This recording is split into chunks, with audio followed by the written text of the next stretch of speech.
अमरीकी वज़ीर ख़ारजा Marco Rubio का कहना है कि ईरान के साथ मुआहदे से खलीजी ममालिक को पूरी तरह बाखबर रखा जाएगा। मुआहदे में ऐसा कुछ नहीं होगा जो खलीजी ममालिक की सिक्योरिटी को ख़तरे में डाले। वाज़ेह किया कि आबनाए हुर्मुज़ पर कोई टोल टैक्स काबिल कबूल नहीं होगा।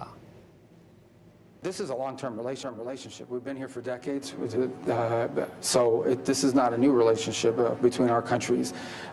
So obviously, as always, just express gratitude for all the support they gave us during this conflict. And the second is just to reiterate the points I made with you, and that is that we obviously are the president.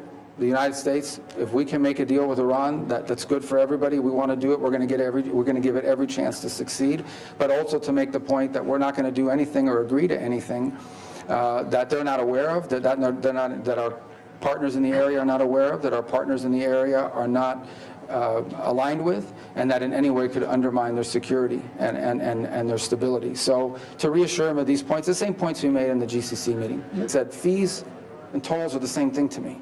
Okay, if you're paying someone to go there, I don't care if you call it a fee or a toll or a donation, it's a toll. That's how we're going to define it. That's international waterway. There isn't a nation on earth that supports having to pay money to go through the straits.